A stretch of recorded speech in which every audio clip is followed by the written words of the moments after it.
Hello everyone, কেমন আছো তোমরা সবাই? আশা করি তোমরা সবাই ভালো আছো, আর আমিও অনেকটা ভালো আছি। নতুন একটা ভিডিওতে তোমাদেরকে ওয়েলকাম। তো এখানে না সকাল সকাল উঠে ঘর ঝাড় দেওয়া, দরজার জল দেওয়া সব কিছু কমপ্লিট হয়ে গেছে।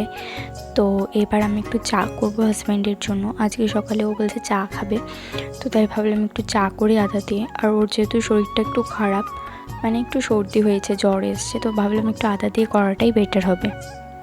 সকালবেলা না ভাবি ভাতটা করব। আমার যেহেতু ভাত খাওয়ার অভ্যেস ছিল আগে, বিয়ের আগে, তো ভাবতাম যে ভাতটা করব, কিন্তু কিছুদিন করেছিলাম, তো তখন দেখি যে আমার হাজব্যান্ড খায় না। তো একার জন্য ভাত করে তো লাভ নেই, তার জন্য না সকালবেলা ভাত করি না। সকালবেলা একটু চাউমিন, পাস্তা, ব্রেডে একটু ক্রিম লাগিয়ে, মুড়ি, চা, আম দিয়ে মুড়ি, দুধ দিয়ে মুড়ি, এইসবই বেশি দিই আমি ওকে। আর একটা কথা, কালকের ভিডিওটা না আমি ভেবেছিলাম যে ব্লগই করবো না, তো কিছু কিছু ক্লিপ নিয়েছিলাম, সেইগুলোর সঙ্গে রাতের ক্লিপটা অ্যাড করে দিয়েছি। তো আমি বার্থডে আমি সেরকমভাবে কোনো আমার প্ল্যানিংই ছিল না এবার, যেহেতু আমার হাজব্যান্ড একটু কিছুদিনের জন্য একটু বাইরে যাবে, তো তার জন্য আমার সেরকমভাবে কোনো প্ল্যানিং ছিল না। তো হঠাৎ করে সব কিছু হয়ে গেল, তাও খুব আমার কাছে অনেকটা বড়, হয়তো তোমাদের কাছে ছোট্ট লাগতেই পারে। আমার হাজব্যান্ডকে খেতে টেতে দিয়ে দিয়েছি, ও স্নান করে ফ্রেশ হয়ে একদম চলে গেছে কোর্টে। এবার আমার বাদবাকি কাজগুলো করা স্টার্ট করব। তো এখনও বিছানাটাও না পরিষ্কার করা রয়ে গেছে, তো আগে বিছানাটা একটু পরিষ্কার করিয়ে নিই, একটু গুছিয়ে নিই। কতটা অদ্ভুত, সারাদিন সকাল থেকে রাত পর্যন্ত সব কিছু কাজ করেও তাও কখনো তো নাম হয়ই না, কারো কাছেই না। বেলা থেকে একটা বাড়িতে আমি সময় কাটাই, মা বাবার সঙ্গে থাকি, মা বাবার কাছে থাকি, কোনো কাজ করতে হয় না। সেই মেয়েটাই শ্বশুরবাড়ি এসে প্রত্যেকটা কাজ করে, তাও কোনো রকম হয় যে, তো এটা আমার ক্ষেত্রে একদমই হয় না। সবাই খুব সাপোর্টিভ আমাদের বাড়িতে, মা বাবা বলো, শ্বশুর, আমার হাজব্যান্ড বলো, সবাই খুব সাপোর্টিভ, এইসব নিয়ে কখনো কিছু বলে না। তবে অনেকের জীবনেই আমি দেখেছি যে এইগুলো নিয়ে খুব সমস্যা হয়। হাজব্যান্ড যতই ভালো থাকুক, কিন্তু বাড়ির যে মেম্বারগুলোর সঙ্গে আমি সারাটা দিন থাকছি, তারা কীরকম সেটাও খুব ইম্পর্টেন্ট। বৌমার দোষ, সব বৌমার দোষ। তবে বৌমাটা যে অন্য একটা বাড়ি থেকে এসছে তোমার বাড়িতে, অত দূর মা বাবা ছেড়ে, সবাইকে ছেড়ে, তো তার একটু অ্যাডজাস্ট করতে একটু সময় লাগবে। তো তোমরা তাকে যদি মানিয়ে না নাও, তাকে যদি না বোঝো, তাহলে সে কী করে হবে? আর যদি বাড়িতে থাকে শাশুড়ি, তো শাশুড়ির দরকার একটা মেয়ে হয়ে আরেকটা মেয়েকে বোঝার, যে হ্যাঁ আমিও একটা দিন এরকমভাবে এসছিলাম, এখন সে এসছে। অনেক সংসারে এরকম খুঁটিনাটি শুনেছি। আর বেসিক্যালি তো এটা হয়, বিশেষ করে শাশুড়ি মনে হিংসে চলে আসে ননদকে নিয়ে, যে ননদ বাড়িতে রয়েছে, ননদ এসছে, আমার বৌমা কেন আমার মেয়েকে ভালোবাসছে না, কেন সে নিজের মতো করে রয়েছে। না, তুমি যদি দুজনকেই একইভাবে দেখতে পাবো তাহলে ঠিক আছে। তুমি যদি বৌমাকে শুধু বৌমা বলে দেখো আর মেয়েকে আমার মা সব কিছু বলে দেখো, মেয়ে, তবে এটা নট ফেয়ার, আর এক হাতে কখনো তালি বাজে না। আমার তো শাশুড়ি নেই, তো আমি কখনো এইসব ফেজে যাইনি, আর আশা করি পরবর্তীকালে যাবও না। ওরকম কোনো সিচুয়েশান আমি ক্রিয়েটও করিনি যে আমি কোনো সিচুয়েশানে যেতে হবে। তো আমার জয়েন্ট ফ্যামিলি যেহেতু ছিল, আমি বাড়ি থেকে এইসব জিনিসগুলো দেখেছি।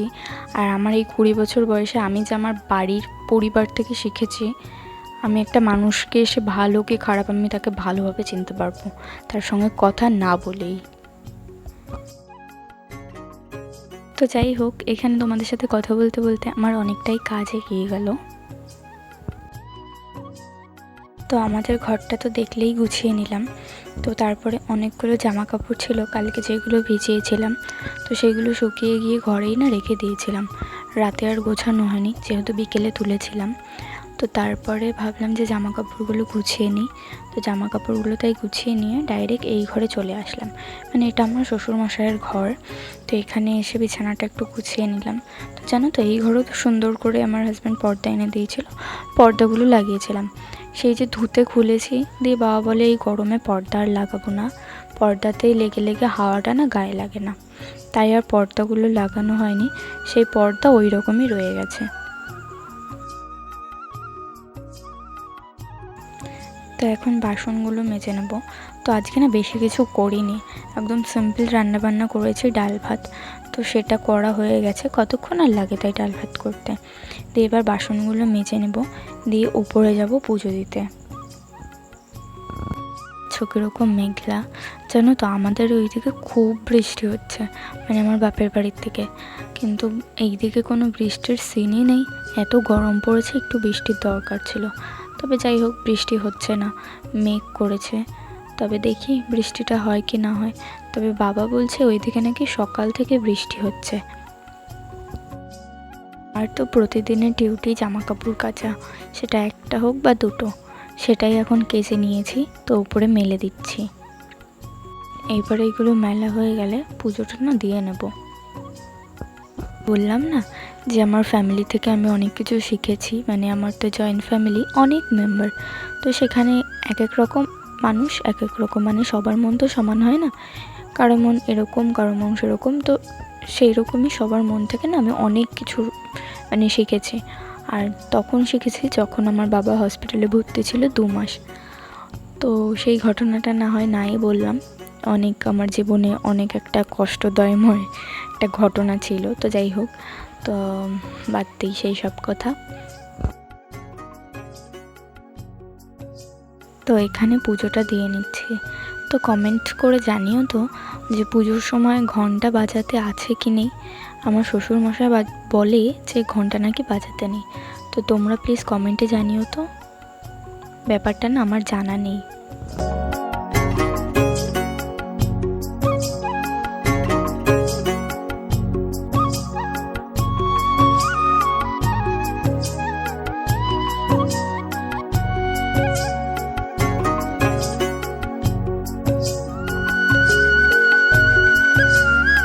দেন পুজো দেওয়ার পর না আর কোনো ক্লিপ নেওয়া হয়নি। দেন একবারে ভিডিও করেছি বিকেলবেলা ফুল গাছে জল দেওয়ার সময়। তো এইখানে ভেবেছিলাম বৃষ্টি হবে, গাছে জল দিতে হবে না, কিন্তু দেখছি যে না, বৃষ্টির কোনো সিনই নেই। তো ভাবলাম গাছগুলোতে জল দিয়ে নিই। এত গাছ লাগিয়েছি, প্রতিদিনই জল দেওয়া হয়, তবে যা রোদটা পড়েছে, বিকেলবেলা এসেই দেখি গাছগুলো একদম কীরকম হয়ে গেছে, ঝিমিয়ে ঝিমিয়ে গেছে। তো জল তো প্রতিদিনই দিচ্ছি, কিন্তু সেরকমই থাকছে আর কি। তোমাদের কিছু জানা থাকলে তোমরা প্লিজ জানিও। এই সব ডিউটির থেকে কিছুদিনের জন্য একটু ছুটি নেব, যাব বাড়ি। তো সেই ভিডিও তো আসবে। তো আর এই আমার ভ্লগ, ডেইলি ভ্লগ কেমন লাগছে তোমাদের অবশ্যই কমেন্ট করে জানিও। তো এবার নিচে যাব, নিচে গিয়ে জল ভরতে হবে।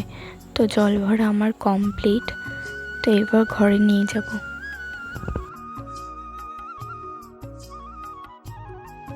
দিয়ে দেখো উপরে চলে এসেছি সন্ধে দিতে। তো তখন ভাবলাম আকাশের একটা ভিডিও নিই। তো তখনও মেঘলা ছিল, কিন্তু বৃষ্টির কোনো সিন নেই। আর এইখানে দেখতে পাচ্ছ বেদানাটা, এটা আমি সেই বাড়ি গেছিলাম তখন মা পাঠিয়ে দিয়েছিল কিছু ফল, তার মধ্যে থেকে সব খাওয়া হয়ে গেছে, বেদানাটাই রয়ে গেছে। তো সেটাই আজকে খেলাম।